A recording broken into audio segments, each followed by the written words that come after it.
자, 우리 한번 주보에 있는 지혜창을 한 목소리로 같이 한번 읽어보겠습니다. 지혜창 뒷면에 우리 다 함께 시작. 믿음은 계단 전체가 눈에 들어오지 않을 때도 첫걸음을 내딛는 것입니다. 믿음은 우리가 모든 일을 완벽하게 알지 못해도 하나님을 신뢰하며 한 걸음 내딛는 용기입니다. 때로는 앞에 놓인 계단 전체가 보이지 않아 불확실함과 두려움이 찾아오지만 하나님께서 우리를 인도하신다는 믿음으로 나아가야 합니다. 아브라함도 약속의 땅을 향해 떠날 때 목적지를 정확히 알지 못했지만 하나님을 신뢰하며 순종했습니다. 우리의 삶에서도 같은 믿음이 요구됩니다. 하나님께서 한 걸음씩 우리와 함께 걸으시며 길을 밝히시기 때문입니다.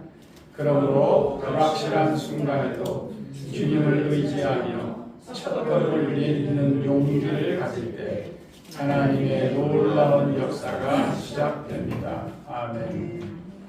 네, 믿음으로 첫 발걸음을 내디디라 하는 말씀입니다.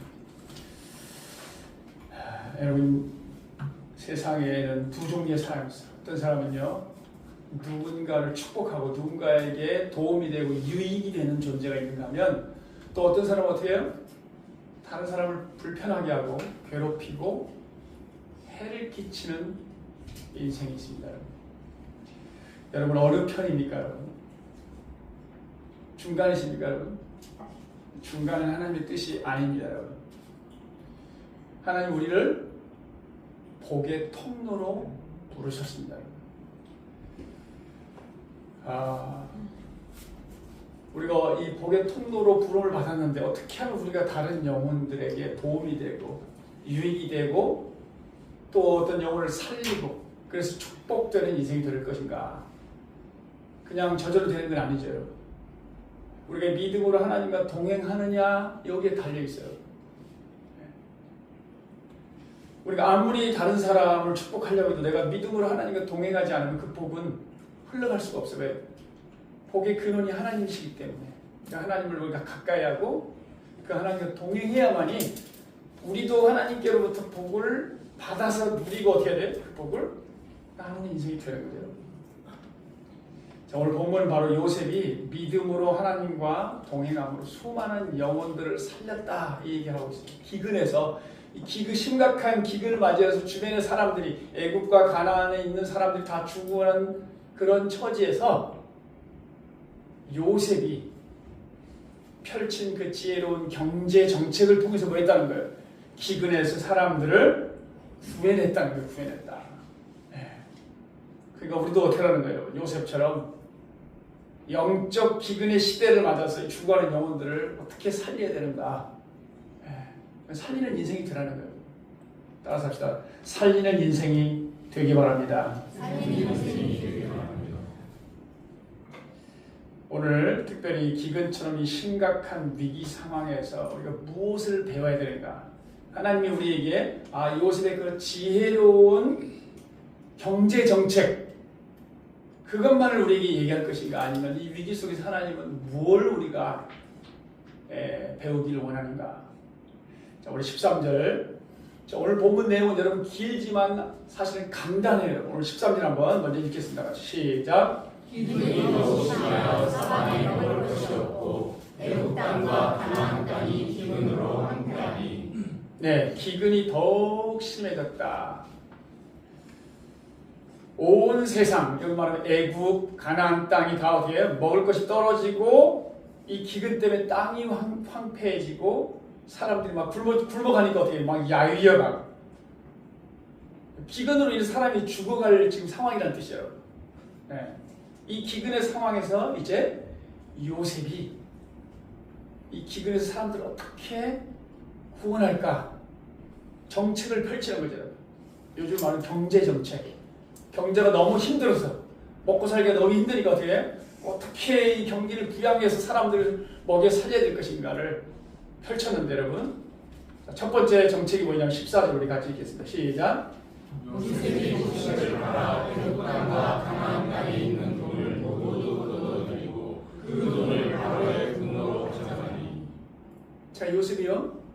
양식이 없어서 굶어 죽으니까 어떻게 했다고 하고 양식을 어떻게 했다고 해요? 무상 공급이 아니라 어떻게 해요? 팔았다는 거예요. 여러분 지금 심각한 위기 상황인데 막 무상으로 주면 어떻게 될까요? 여러분? 또 받으러 가야겠지 하겠죠 지금. 제한되어 있는데. 그러니까 돈을 받고 어떻게 했다고요? 팔았다는 거예요. 예. 그래서 이집트와 가나안 땅의 모든 돈이 다 누구에게 갔다는 거예요? 예. 요셉은 여러분 요셉이 취한 게 아니라 요셉은 받아서 어떻게 했어요? 바로에게 원주인에게. 그러니까 요셉의 여기 신실함도 나오죠 여러분. 요셉이 얼마든지 어떻게 내 거 좀 띄고 해도 되잖아요. 여러분. 누가 아무도 얘기할 사람 없어요. 심지어는 바로 왕도 말할 수 없어요. 요셉이 없으면 안 돌아가는 판입니다 여러분. 근데 그대로 그 돈이 다 어디 있다는 거예요? 바로에게 들어갔다. 모든 돈이 다 바로에 간 거예요 여러분. 양식 때문에. 또 양식이 떨어졌어요 여러분. 그 다음 두 번째 정책이 나와 15절 함께 읽겠습니다. 시작. 애굽 땅과 가나안 땅에 돈이 떨어진지라 애굽 백성이 다 요셉에게 와서 이르되 돈이 떨어졌사오니 우리에게 먹을 거리를 주소서 어찌 주 앞에서 죽으리까.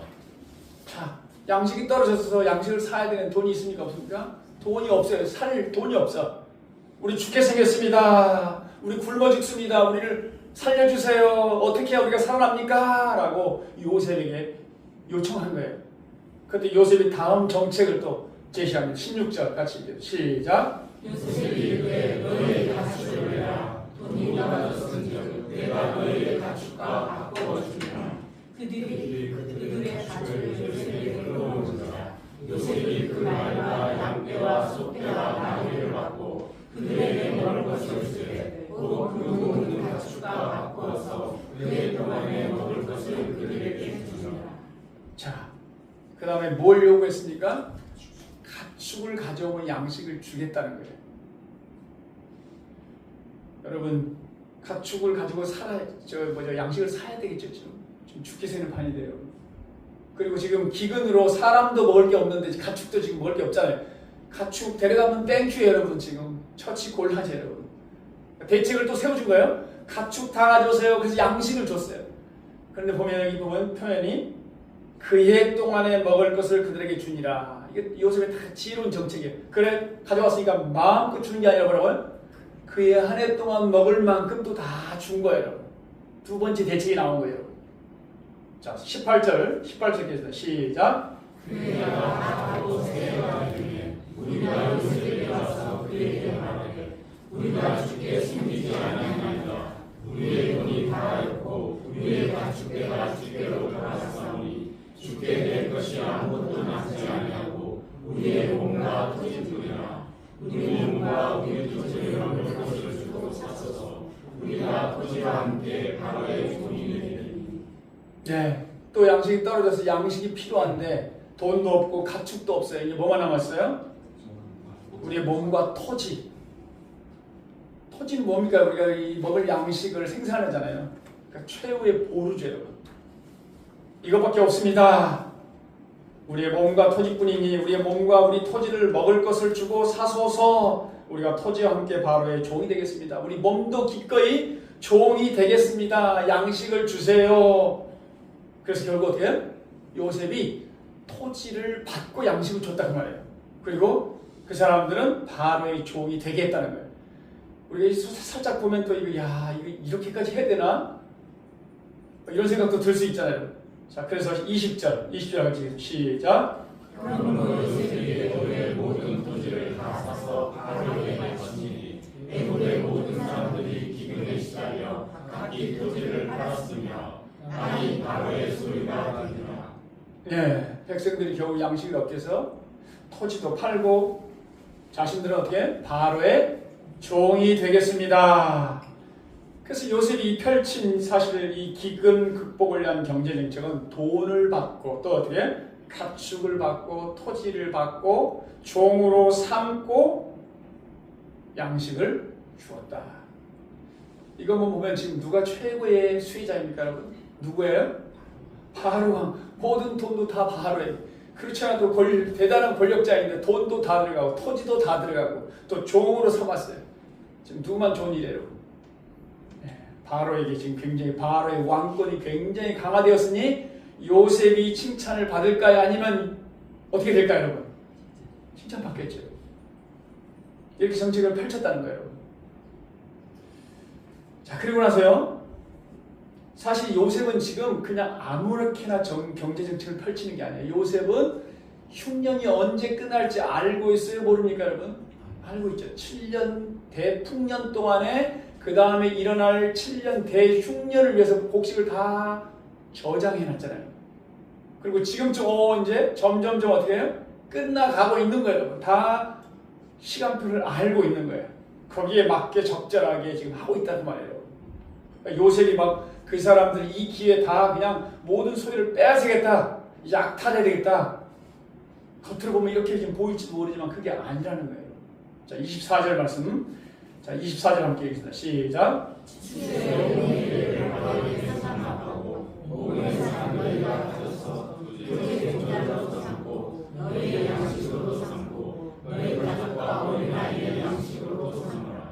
예, 비록 토지의 소유권 다 넘어갔지만 바로게 넘어갔지만 그들은 소작농이 되어서 농사를 짓는데 수입이 무려 여러분 5분의 1은 세금으로 20%는 세금으로 80%는 어떻게 해? 다 갖는 거예요, 여러분. 아마 전 세계에 이런 소작농은 없을 거예요, 여러분. 20% 세금 내고 80% 내가 갖는 거예요, 여러분. 그러니까 겉으로 보기에는 내 땅도 잃고 다 가축도 있고 모든 걸 다 잃은 것 같은데 지금 손해가 아닌 것 같아요, 여러분. 그러니까 이걸 보아도 우리가 어떻게 요셉이 펼친 정책은 약한 자들을 약탈하는 것이 아니라 약한 자들을 돕기 위한 정책인 것이 우리가 알 수 있다는 거예요. 그래서 결국 이 요셉의 이 지혜로운 정책으로 어떻게 했다는 거예요? 기근으로 굶어 죽어가는 사람들을 살려냈다는 이야기예요. 오늘 그래서 우리 성경은 우리에게 요셉이 과연 정말 지혜로운 사람이었구나, 성실한 사람이 맞습니다, 여러분. 우리 그것을 배워야 되죠, 여러분. 오늘 본문에서 저와 여러분이 특별히 무엇을 배워야 될까? 오늘 세 가지 교훈을 얻기를 원합니다. 첫 번째, 여러분 15절부터 17절, 19절을 보세요. 우리가 보았던 내용입니다. 자, 여기 보시면 기근 때문에 결국 어떻게 굶어 죽는 상황이 되자 백성들이 무엇을 주고 양식을 얻었습니까? 돈, 가축, 토지, 또 내 몸까지. 그러니까 전 재산을 뭐 한 거예요? 다 바친 거죠, 여러분. 그게 보통 일이 아니죠. 조혜림이 언제 우리 전 재산을 다 바칩니까, 여러분? 심지어 종까지 되기로 했어요, 여러분. 그 이유는 뭐 때문이라고요? 양식 때문에. 양식을 얻어야 되니까. 내가 살려면 어떻게? 양식이 있어야 돼. 지금 이 굶어 죽어는 위기 속에서 가장 중요한 게 뭐니까, 여러분? 돈 아니에요, 여러분. 토지도 필요 없어요, 여러분. 금은 보아도 다 필요 없어요. 지금 먹을 게 필요한 거예요, 여러분. 뭐가 가장 중요하다는 거예요? 우리에게 중요한 가치를 알려주고 있다, 그 말이에요, 여러분. 우리가 너무 쉬운 것처럼 생각되는데 우리가 정말 이런 가치를 알고 살아갔냐를 보여주는데요. 우리가 위기를 만날 때 참된 가치가 무엇인지를 깨달아야 된다는 거예요. 그러니까 위기가 그냥 우연히 온 것처럼 보이지만 우연이 아니라는 거예요. 위기 속에서 내 인생의 의미를 찾아야 한다는 거예요. 내가 지금 굉장한 어려움을 겪고 있어요. 인생이 뭐지? 한번 살펴보라는 거예요. 그냥 돈이 없으니까 돈만 있으면 돼. 사업이 안 되니까 사업만 잘 되면 돼. 그러기 위해서 하나님이 우리에게 그냥 그런 위기를 허락한 게 아니라는 거예요. 우리 삶을 찬찬히 보면서 뭐라는 거예요? 내가 무엇을 위해 살지? 내가 지금 가고 있는 방향이 맞는 거야? 그럼 바로 이 위기 때 우리는 이 위기 속에서 참된 가치를 발견해야 됩니다. 우리 성경에 뭐라고 나옵니까? 고난당한 것이 내게 유익이라. 이를 통하여서 고난당하기 전에는 율례를 깨닫지 못하였다가 고난당한 후에 내가 율례를 깨닫게 되었다. 고난을 통해서 하나님 말씀이 깨달아지고 고난을 통해서 하나님이 누구인지 알게 되고 참된 가치를 발견하게 되었다는 거예요. 우리가 그냥 평상시에 잘 깨달으면 너무너무 좋을 텐데 평상시에 어떻게 돼요? 그냥 내 생각대로, 내 지식대로, 내 경험대로 이렇게 가면 좋겠지, 이렇게 가면 행복하겠지, 그렇게 결정하는 거예요, 여러분. 이런 위기 속에서 반드시 우리는 짚고 넘어야 돼. 도대체 인생의 가치가 뭔가? 참된 가치가 뭔가? 친구들도 마찬가지로 사람들이 잘 나갈 땐 친구들이 많을까요? 적을까요? 많죠, 여러분. 근데 나는 어려움을 겪고 내가 잘 나가다가 지금 어려워. 사람, 친구를 다 따라가죠, 여러분. 그러니까 내가 어려울 때 어떤 친구가 내 곁에 있지? 내 곁에 남아서 나를 위로해주지. 그 친구가 뭐라는 거예요? 진짜 친구라는 거죠, 여러분. 이런 어려움 속에서 참된 가치를 우리가 발견하는 거예요, 여러분. 집이 불이 나서 지금 급박한 상황인데 그냥 지금 몸만 나가야 되는데 거기서 뭘 중요한 거 한두 가지 챙겨가야 되는데 뭘 챙겨갈 거예요, 여러분? TV 들고 나가실 거예요? 냉장고, 얼마 전에 샀던 300만 원짜리? 그럴 거예요? 제일 중요한 걸 가지고 나가야죠. 여러분, 위기 속에서 중요한 가치를 깨달을 수 있기를 축복합니다, 여러분. 그래서 우리 애국 백성들, 가나안 백성들은 이 기근 앞에서 뭐라는 거예요? 모든 걸 다 내버려. 내 생명을 얻기 양식이 필요했다 그 말이에요. 그렇다면 여러분 영적으로 마찬가지예요, 여러분. 성경이 이렇게 말하죠. 사람이 만일 온 천하를 얻고도 제 목숨을 잃으면 무엇이 유익하리요? 그러니까 우리의 육신적인 생명이 따라가는 돈도 권력도 명예도 다 소용이 없는 것처럼 그것뿐만 아니라 근데 우리가 온 천하를 다 얻었어요. 이 세상에 떵떵거리며 살고 있어요. 지금까지 살아온 거예요. 근데 마지막 하나님 부르시는 그 순간에 내가 어디로 갈지 몰라요, 여러분. 인생이 이것으로 끝나는구나. 나는 이제 고통스러운 거죠, 여러분. 그러니까 우리가 이 세상이 끝나는 날까지 영생을 내가 확신하지 못하고 영생을 누리지 못하고 영생의 확신이 없다면 어떻게 될까요? 그 인생은 불쌍한 영혼이 된다는 거예요, 여러분. 여러분 영원한 생명을 발견하여 누리고 있습니까, 여러분? 확신하고 있습니까, 여러분? 주님이 이렇게 말씀하시죠. 영생은 곧 유일하신 참 하나님과 그의 보내신 자 예수 그리스도를 아는 것이니라. 죽어서 누리는 게 아니라 이 땅에서 우리가 예수를 만나고 예수와 인격적인 교제를 통해서 그 안에 하나님의 생명이 있고 그 생명에 대한 확신을 갖고 그 생명을 누리는 거예요, 여러분. 그리고 죽을 때도 하나님이 진짜 부르실 때도 어떻게 진짜 육신적으로도 영원한 생명 안에 들어가는 거죠, 여러분.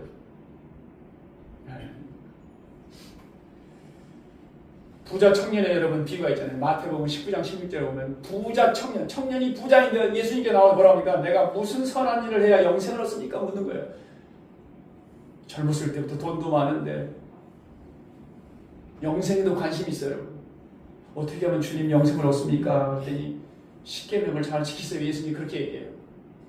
저 어렸을 때부터 잘 지켰는데요. 그랬더니 뭐라고 합니까? 예수님께서 네가 온전하고자 할지니 가서 내 소유를 팔아 가난한 자들에게 주라. 그래야만 어떻게 돼요? 하늘에서 보화가 내게 있으리라. 어떻게 하면 제가 구원을 얻어요? 물었더니 네 재산을 팔아 나누어줘. 그리고 나를 따르라. 그러면 이 말만 들으면 어떻게 돼요? 우리가 선행을 많이 해야 되는구나. 돈을 많이 나눠줘야 구원을 얻는구나. 주님이 이렇게 말씀하실까요, 여러분? 주님 이 청년의 마음을 너무도 잘 알고 있는 왜 나왔는지 알고 있는 거예요. 돈이 많아요, 지금. 어떻게 하면 이 돈을 잘 킵할 수 있을 것인가?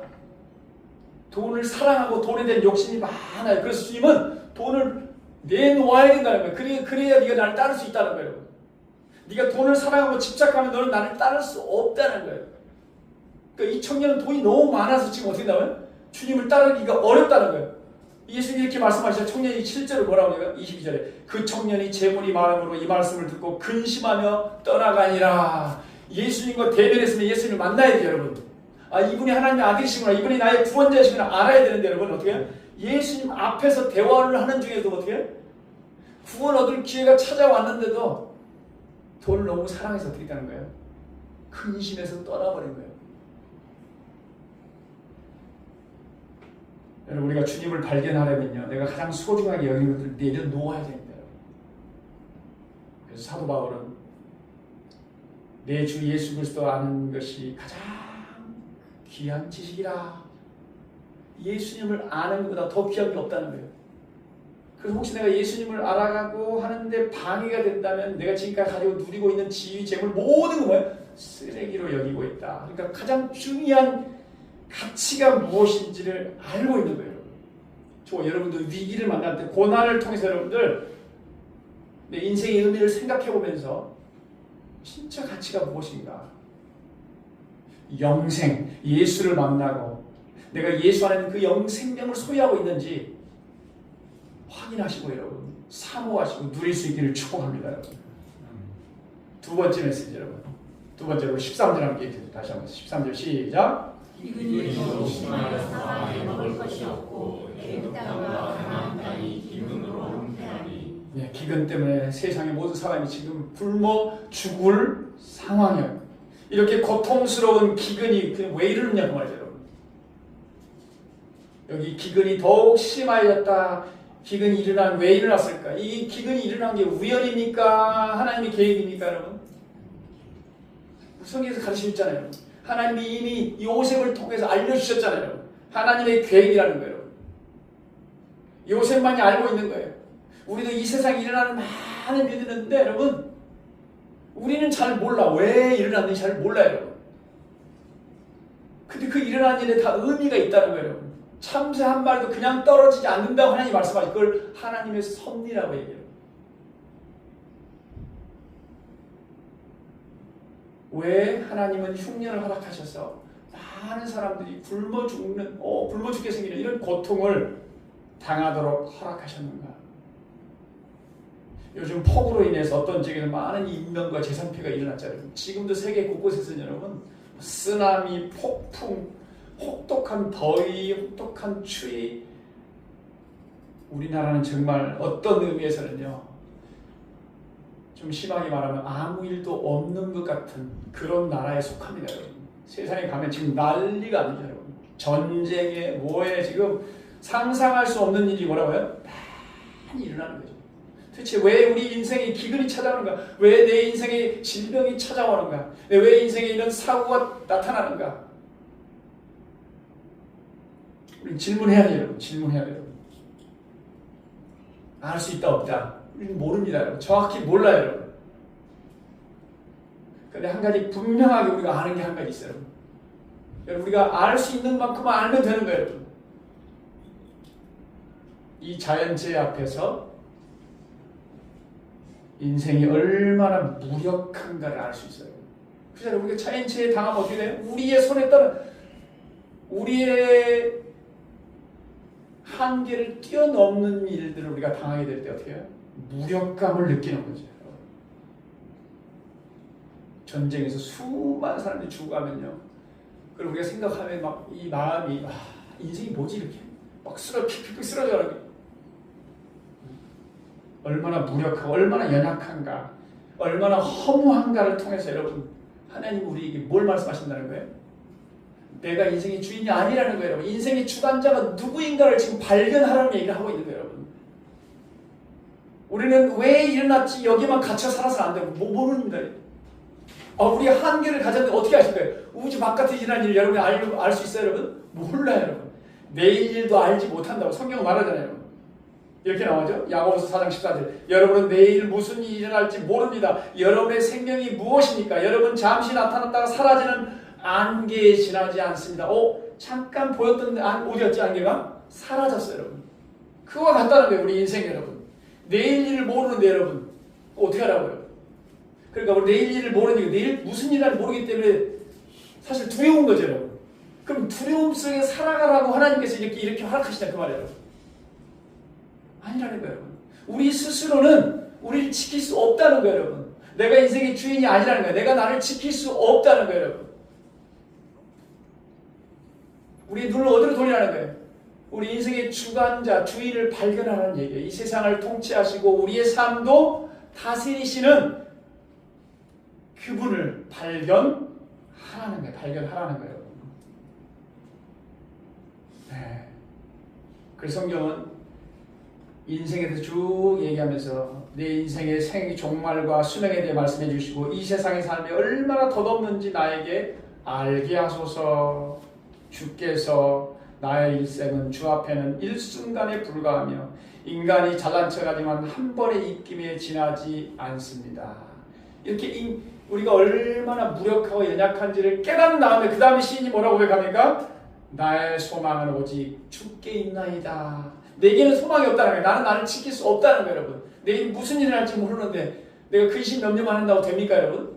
그러나 모르더라도 어떻게? 우리가 아까 읽었던 것처럼 지혜의 창에서 읽었던 것처럼 내일은 불확실하지만 확실히 알고 계시는 그 하나님을 신뢰하며 나가는 거예요.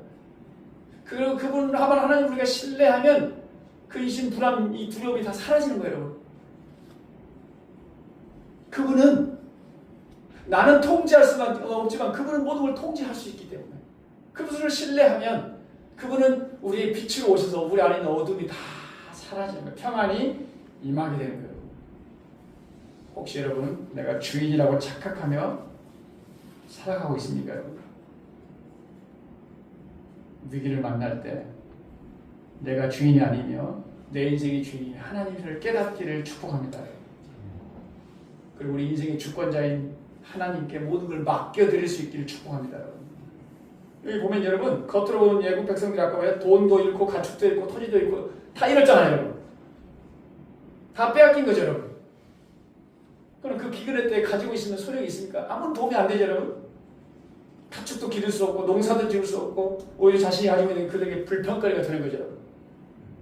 그런데 요셉에게 그 모든 소유권을 다 맡겼더니 어떻게 해? 요셉이 알아서 다 책임져 준 거예요, 여러분. 이건 우리에게 지금 뭘 얘기하냐고 그래요. 우리가 하나님께 소유권을 이전하면 하나님께서 우리 인생을 돌봐주시겠다는 거예요. 그래서 그 인생의 주권자인 하나님을 발견하고 그 하나님을 의지하며 살아가라. 내가 주인 되어 살지 말고 내 주권을 하나님께 이전할 수 있기를 바랍니다, 여러분. 그래서 하나님께서 오히려 어떻게 내 인생을 보호해주고 책임져주는 그런 은혜를 누릴 수 있기를 주의 이름으로 축복합니다, 여러분. 네.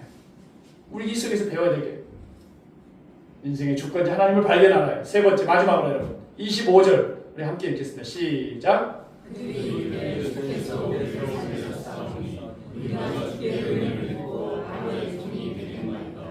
자, 이 기근의 위기에서 다 극복한 다음에 지금 백성들이 얘기하는 거예요. 주께서 우리를 살리셨사오니. 여기서 주가 누굽니까?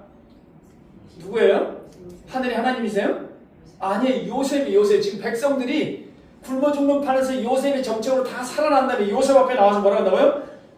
주께서 우리를 살리셨사오니. 어떤 사람은 잘못해서 막 이러잖아요, 여러분. 우리가 이런 상황에 처해있는데도 당신이 내거 기근의 때 내 돈도 내 토지도 뭐 내 가축도 다 뺏었죠? 이렇게 말할 수 있는 사람도 있잖아요. 그런데 이들이 뭐였대요? 주께서 우리를 살리셨사오니 우리가 주께 은혜를 입고 주의 은혜에 감사합니다.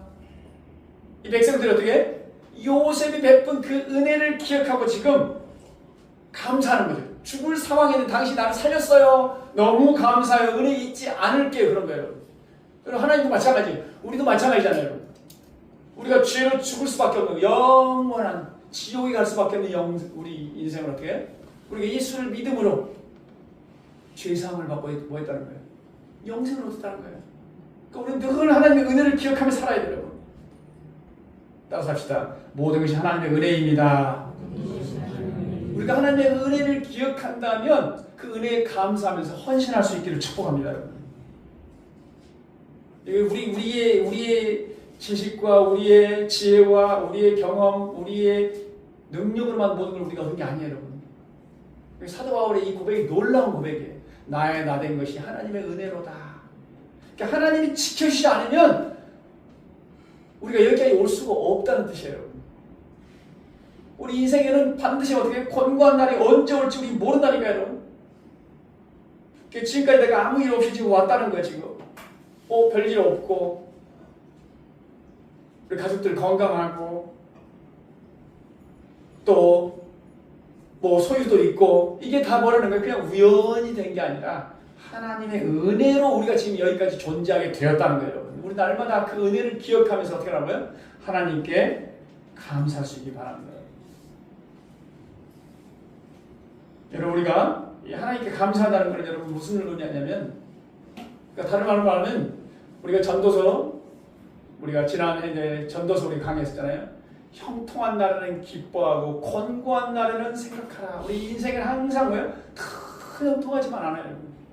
형통하다가도 어떻게 권고한 날이 오는 거예요.